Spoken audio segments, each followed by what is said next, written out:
The water bottle struck the wooden floor and rolled toward my feet. Then another. Then three more.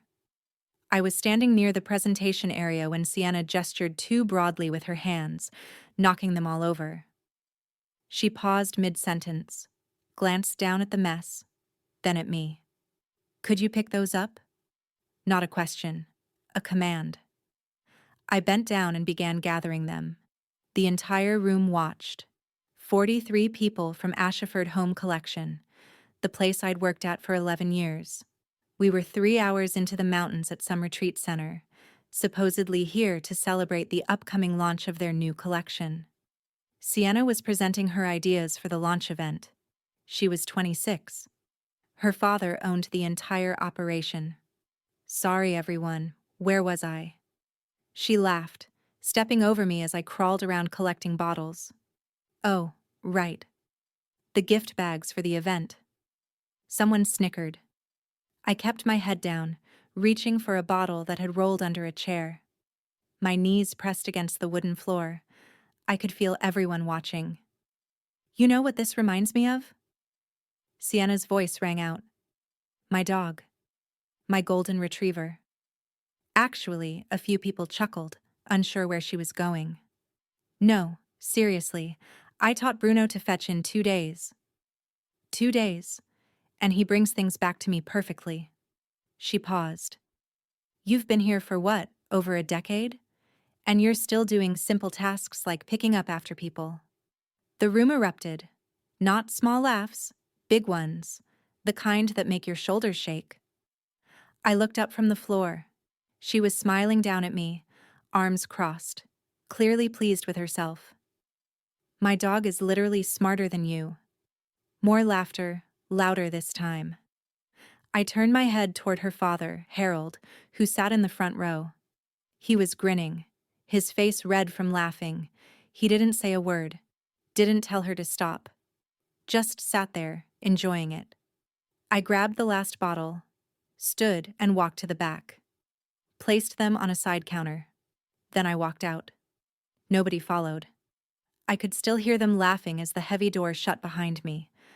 I stood outside in the cold mountain air for a long moment. The sky was that deep blue you only see far from the city. My hands were trembling, but not from the cold. Let me go back.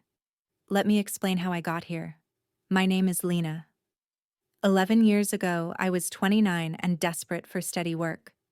My daughter was 5, and I was raising her alone. Ashford Home Collection was hiring someone to manage their supplier relationships. They made luxury home items, beautiful things, wooden furniture with brass details, hand-dyed fabrics, decorative pieces people paid thousands for. The woman who had the job before me was named Ruth. She was 62 and retiring. On my first day, she took me aside. "Listen closely," she said. "The owners here, they're cheap. They don't want to pay for proper systems or contracts or lawyers. They want everything fast and quiet. So, here's what I did for 20 years. And here's what you'll do if you want to keep this job. Keep everything up here." She tapped her head. "Don't write it down. Don't put it in their systems. Keep the relationships personal. Keep them yours. That way, they need you. That way you're not just another person they can replace." "But what if something happens to me?" I asked. She shrugged. "Then they'll figure it out. But while you're here, you'll have a job. A real one." I needed that job. So I listened. Ruth spent 2 weeks with me. She introduced me to the factory owners she'd worked with.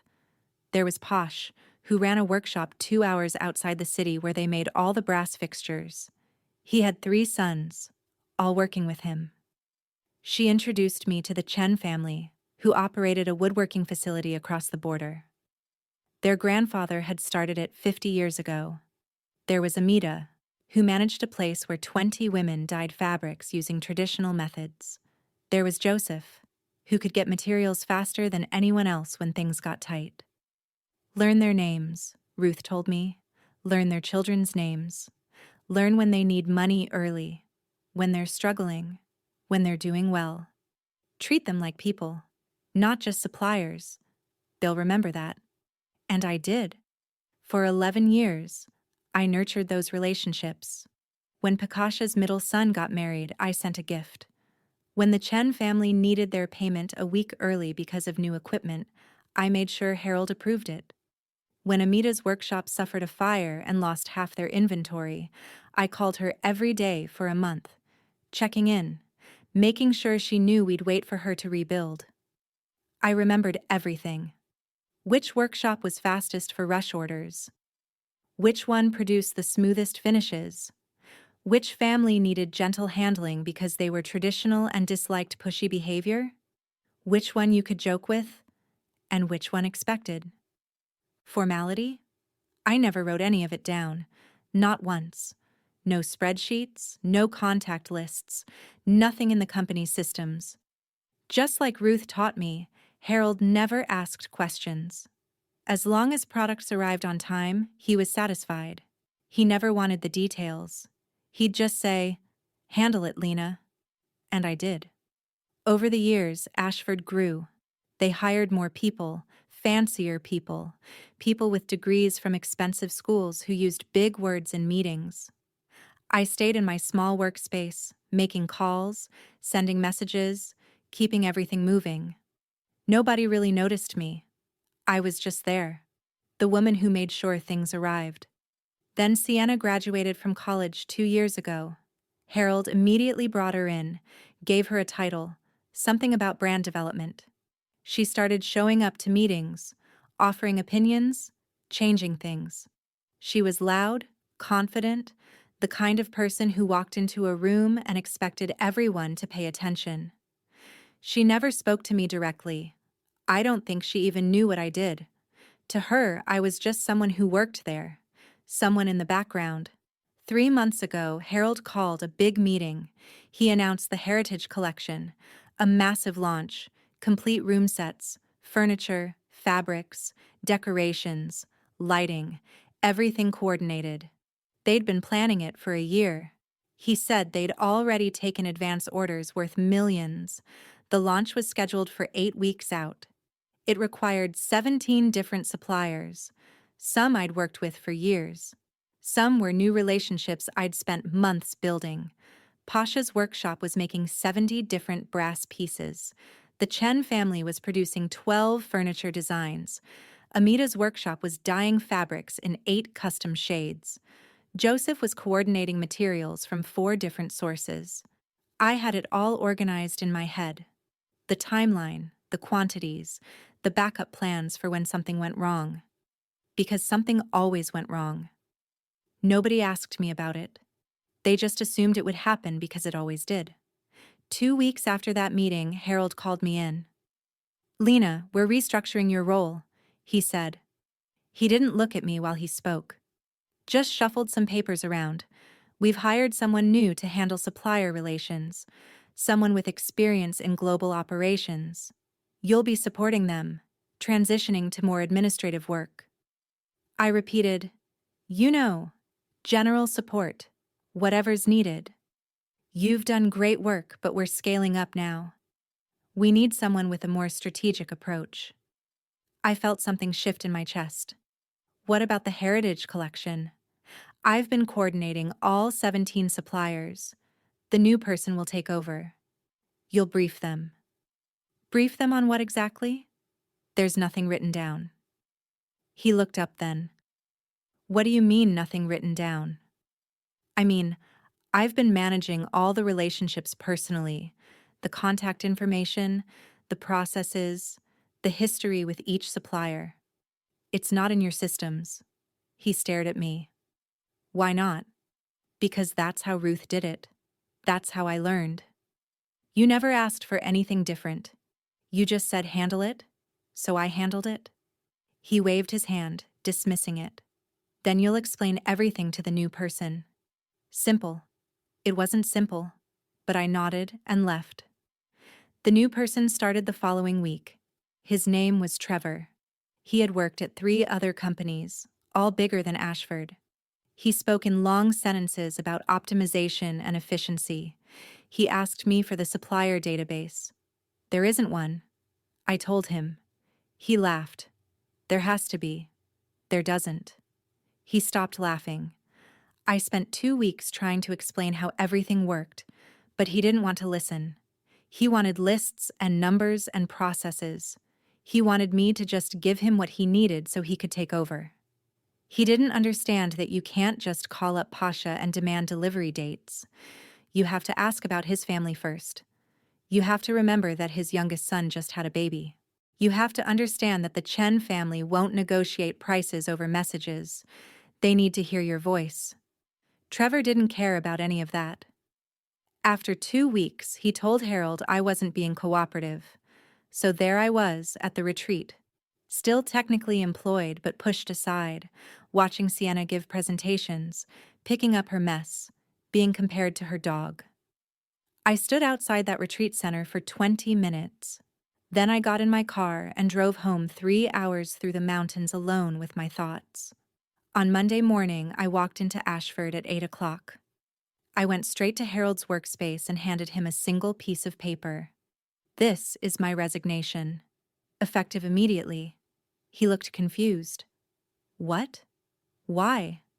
Look, if this is about what Sienna said, it's not about what she said. I'm done. That's all.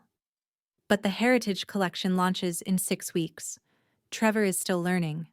That's not my concern anymore. I turned and walked out, packed up my small workspace. 11 years fit into 2 boxes. I carried them to my car and drove away. Thank you for listening this far. I know this might seem like just another workplace story, but what happened next changed everything. Before I continue, I want to ask you something. Where are you listening from right now? Drop your city or country in the comments. It means a lot to know you're there. Now, back to what happened. I went home and slept for 12 hours straight. When I woke up, my daughter was sitting on my bed. Mom, why are you home? It's Tuesday. Tuesday. I'd slept through Monday night. I sat up, rubbed my eyes. I quit my job, sweetheart. She was 16 now. Old enough to understand the place you've been at forever. That one. Why? Because they didn't respect me and I'd stayed too long already. She hugged me, didn't ask more questions, just hugged me. I spent that whole week at home. I cleaned everything, organized closets I'd been ignoring for years, cooked actual meals instead of throwing together whatever was quick. I slept late. I didn't check my phone. It felt strange. 11 years of waking up thinking about shipments and delivery schedules and which supplier needed a call that day. Now, nothing. Just quiet. My phone rang constantly that first week. I didn't answer. 12 calls from Harold, 8 from Trevor, even a few from other people at Ashford. I let them all go to voicemail. The messages started polite. Lena, please call us back. We need to discuss your transition. Then they got more urgent. Lena, we really need your help with the supplier contacts. Please respond. Then desperate. Lena, the Heritage Collection is in serious trouble. We'll pay you for consultation. Name your price. I deleted them all.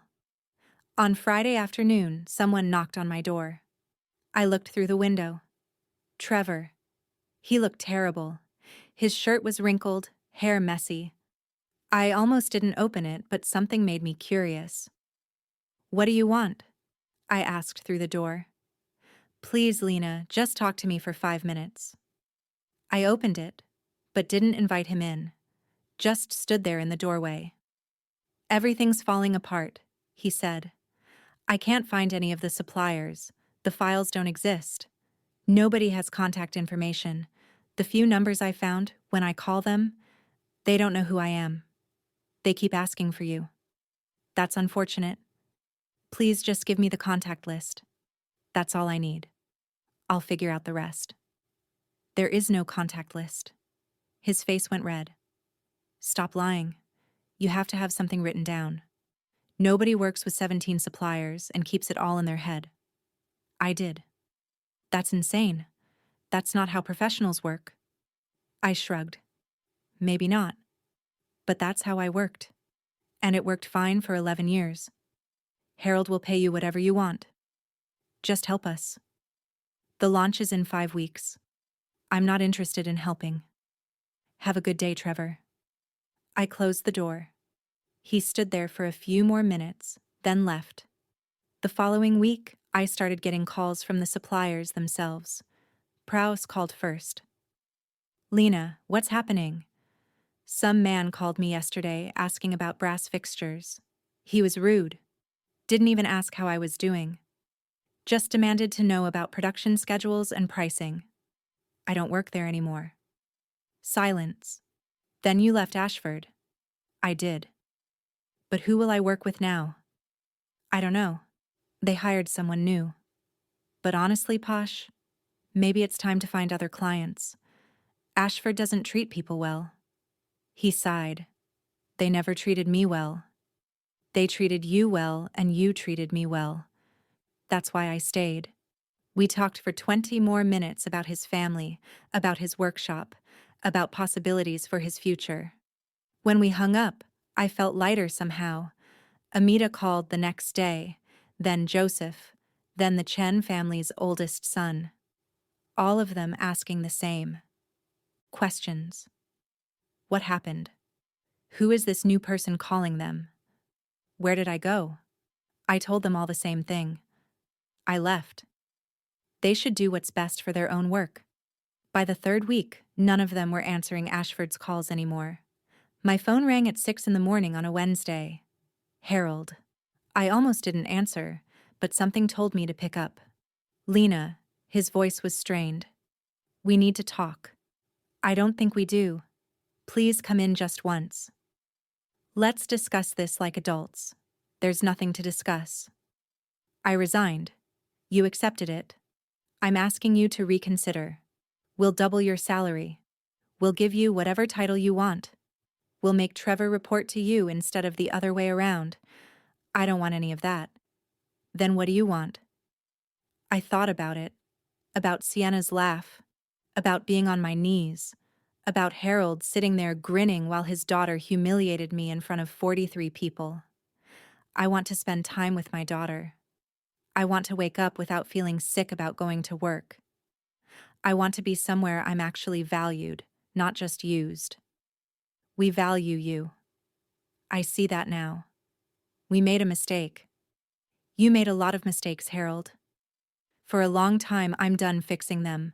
The Heritage Collection will fail without you. We'll lose everything. That sounds like your problem, not mine. He was quiet for a long moment. When he spoke again, his voice was different. Harder. You're destroying this company out of spite because of one comment from Sienna. That's incredibly petty. Something hot flashed through me. One comment. Harold, you restructured my entire role. You brought in someone to replace me after 11 years of me keeping your whole operation running. You never once asked how I did what I did. You just assumed it would all keep working, even after you pushed me aside. And then your daughter compared me to her dog while I was on the floor picking up her mess. And you sat there laughing. So, no, this isn't about one comment. This is about 11 years of not being seen. I hung up. My hands were shaking, but it felt good. Really good. 3 days later, Amita called me. Lena, I got a strange call today from a lawyer representing Ashford. They said I'm contractually obligated to fulfill orders for them, but I never signed any contract with Ashford. I only worked with you on trust. That's because there are no contracts, I told her. Harold kept everything informal to save money. He can't force you to do anything. That's what I thought. I just wanted to check with you first. You don't owe them anything, Amita. She laughed. Good, because that man Trevor was so unpleasant. I have plenty of other work now anyway. Over the next few days, I heard similar stories from other suppliers. Ashford was trying to pressure them legally, but there was nothing to enforce. No signed agreements, no documentation, just years of handshake deals and personal relationships that died the moment I walked out. 4 weeks after I quit, an article appeared in one of the trade publications. Luxury brand Ashford Home Collection cancels major launch. The article talked about production issues and supplier problems. It mentioned disappointed customers demanding refunds for advance orders. It estimated the company's losses in the millions. I read it twice, felt nothing. No satisfaction, no guilt. Just nothing. My daughter came home from school and found me on the couch with my laptop. "What are you doing?" she asked, looking at job postings. "Already. Money doesn't last forever, sweetheart. I need to work." She sat down next to me. "Are you going to find another place like Ashford?" "No, I'm going to find somewhere that actually values the people who work there. Somewhere that sees what I can do and appreciates it." "Good," she said. "You deserve that." I smiled. She was right. 2 days later, I got a call from an unknown number. I almost didn't answer, but it wasn't an Ashford exchange. So, I picked up. "Hello, is this Lena?" "Yes, my name is Katarina. I run a company called Belmont Trading. We connect craftspeople and small manufacturers with retailers. I heard about you through Posh. He spoke very highly of your work." I sat up straighter.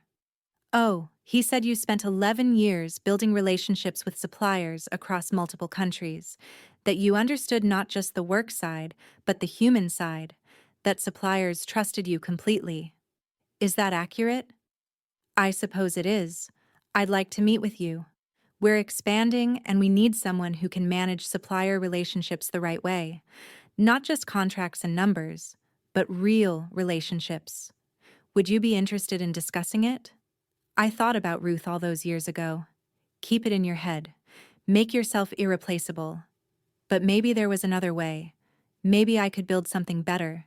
Something where the relationships mattered but weren't held hostage. "Yes," I said. "I'd be interested." We met the following week. Katarina's operation was smaller than Ashford, but growing fast. She introduced me to her team, 7 people, all around my age, all serious about their work. She explained what they did, how they helped small workshops and family operations connect with buyers who would treat them fairly. "Too many companies exploit these craftspeople," she said. "They demand fast work, low prices, no contracts to protect the makers. We want to do it differently. Fair agreements, fair prices, long-term relationships built on respect." "That sounds good," I said. "Posh told me what happened at your last place. The way they treated you, that won't happen here. Everyone on my team is valued. We're building something together." She offered me a position. The salary was less than Ashford had been paying, but not by much. The title was Partnership Director. I'd work with craftspeople and manufacturers, building relationships. But this time, everything would be documented properly, protected, not just living in my head. I accepted. On my last day before starting the new job, I took my daughter out for dinner. Just the 2 of us at a small place near our home. We ordered too much food and talked about everything and nothing. "I'm proud of you, Mom," she said suddenly. "For what? For leaving? For not letting them treat you badly anymore. A lot of people would have stayed. I stayed for a long time. Too long. But you left eventually. That counts." We finished eating and walked home slowly. The air was warm, the streets quiet. I felt lighter than I had in years. Starting at Belmont felt right from day one. Katarina introduced me to suppliers they already worked with. I reached out to Posh, Amita, Joseph, the Chen family. They were all excited to work together again, this time through a company that would treat them fairly. Within 2 months, Belmont signed agreements with all 17 workshops. I'd spent years building relationships with real agreements and fair terms for everyone. I heard through Posh that Ashford was struggling badly. The Heritage Collection failure had damaged their reputation. Big retailers were canceling orders. Harold had to let people go. "They're trying to sell the whole company," Posh told me. "Nobody wants to buy it, though. Not after everything that happened." I didn't ask more questions. Didn't need to. 6 months into working at Belmont, I was sitting at my workspace when Katerina walked over with her phone in her hand. "You need to see this," she said, showing me an article. The headline read, "Ashford Home Collection Acquired in Distress Sale." The buyer was a large furniture manufacturer that specialized in mass production. Cheap materials, fast turnaround, nothing like what Ashford used to make. The sale price was barely enough to cover their debts. "According to the article, that's Harold's company," I said. "I know Posh told me about what happened there, about why you left." I handed her phone back. "It's in the past. Still must feel like something seeing it end that way. I thought about it mostly. I feel sad for the people who worked there and did nothing wrong. They lost their jobs because Harold made bad choices." She nodded. "We're hiring. If any of them reach out to you, send them my way." That afternoon, I got a message from someone I hadn't heard from in months. "Trevor. Lena, I know I don't have any right to ask you for anything, but I just lost my job, and I'm trying to figure out what to do next. Could we talk? Not about Ashford, about how you built relationships with suppliers. I realize now I didn't understand what you were actually doing. I'd like to learn." I stared at the message for a long time. Part of me wanted to ignore it, but I remembered being 29 and desperate for work. I remembered Ruth taking the time to teach me, even though she was retiring and didn't have to. I wrote back, "Call me tomorrow afternoon." We talked for an hour. He apologized for how he'd treated me, for not listening, for thinking his fancy experience made him better at the work than someone who'd been doing it for years. "I thought it was all about processes and systems," he said. "I didn't realize it was about people, about actually caring whether Pasha's son just had a baby, about remembering that the Chen family doesn't like negotiating over messages. I thought those details were just small talk." "They're not small talk. They're the actual work." "I see that now. Too late." "Obviously, it's not too late. You just need to start over with a different approach." I didn't offer him a job, but I gave him advice, told him which companies might be hiring, explained how to build relationships the right way. When we hung up, I felt good about it.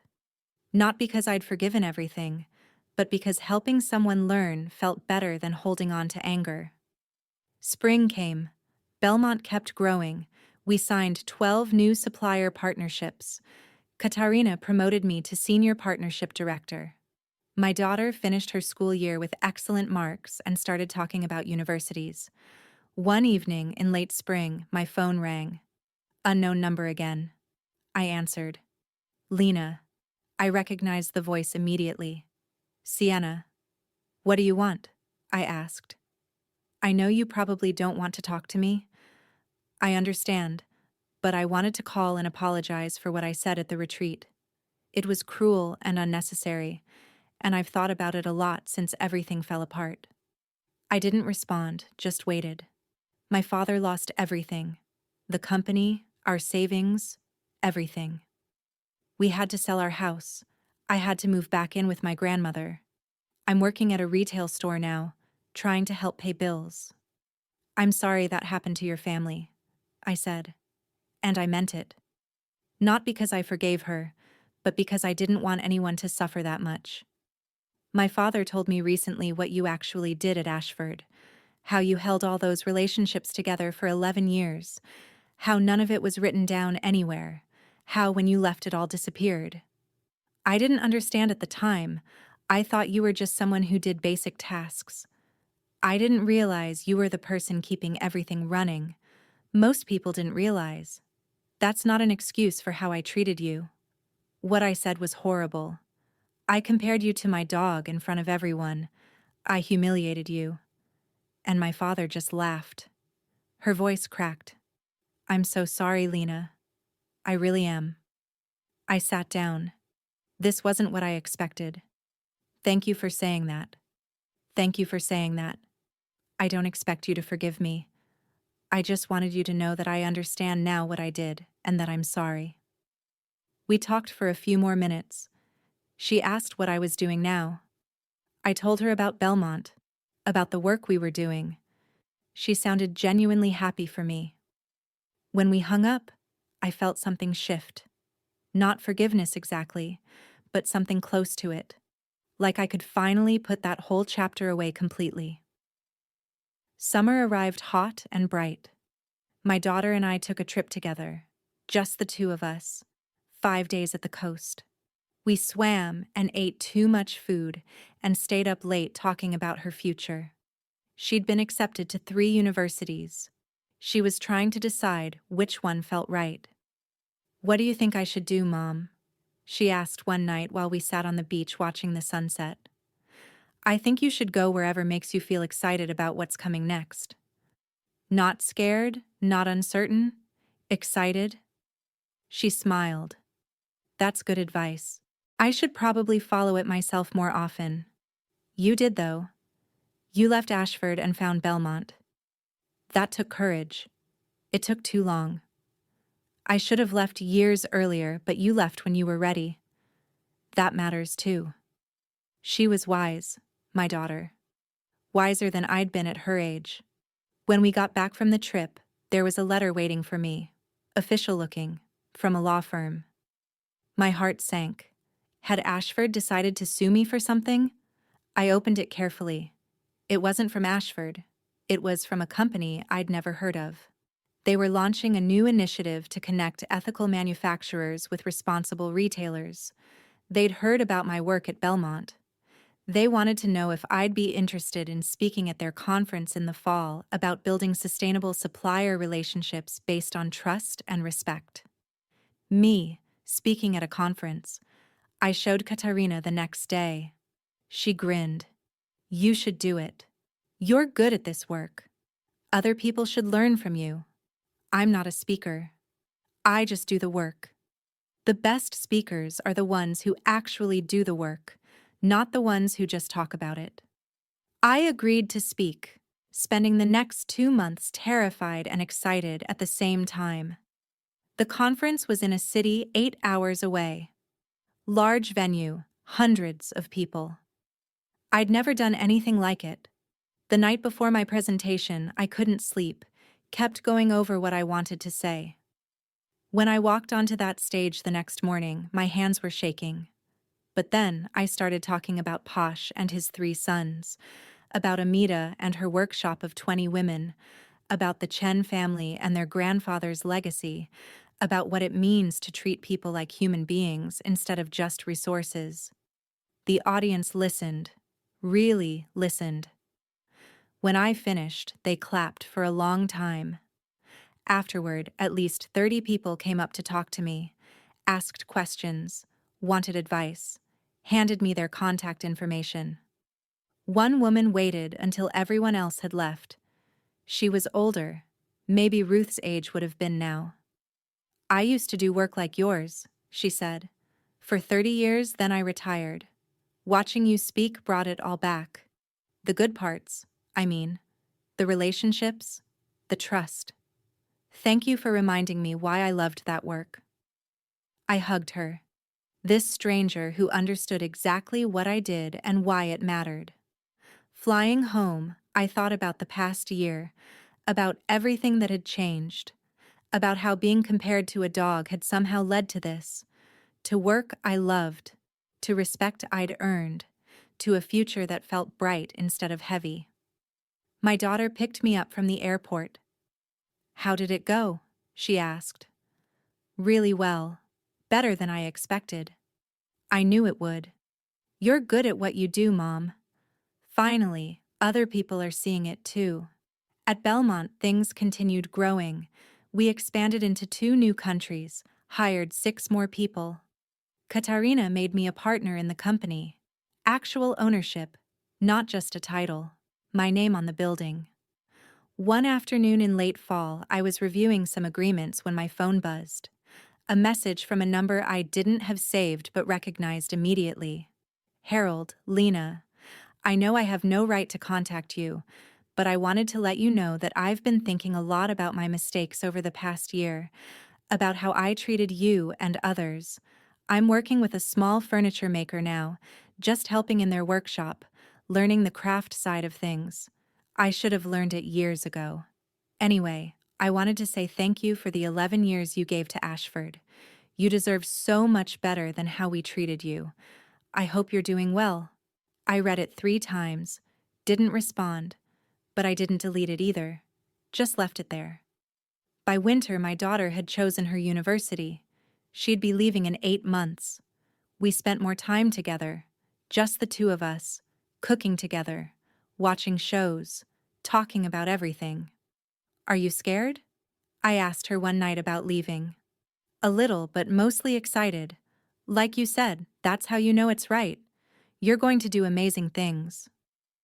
I learn from the best, she said, squeezing my hand. The year ended quietly. Belmont closed out with the strongest numbers we'd ever had. Katarina threw a small party for everyone. We ate and laughed and celebrated what we'd built together. A company where people mattered, where relationships were real, where nobody had to keep everything in their head just to feel irreplaceable. Because being replaceable wasn't the threat. Being undervalued was. On the last day of the year, I sat down and wrote a list. Not of goals or resolutions, just things I'd learned. That staying somewhere that doesn't value you will eventually break you. That walking away is sometimes the bravest thing you can do. That the relationships you build matter more than the systems you create. That being underestimated can be painful, but it can also be fuel. That teaching someone who wronged you takes more strength than punishing them. That your worth isn't determined by how others see you, but by how you see yourself. I folded the list and put it away. Didn't need to read it again. It was already part of me. Sienna's dog might have learned to fetch in 2 days, but I spent 11 years learning how to build something real, how to create trust, how to see people as people, not just resources. And when everything fell apart for Ashford, those relationships, that trust, that way of seeing people came with me. They couldn't take that away, because it was never theirs to begin with. It was always mine. Thank you so much for listening to my story all the way through. If this resonated with you, if you've ever felt unseen or undervalued at your work, I'd love to hear from you in the comments. And if you enjoyed this story, please hit that like button and subscribe. It really helps me share more stories like this one. Thank you again. I hope, wherever you are, you know your worth.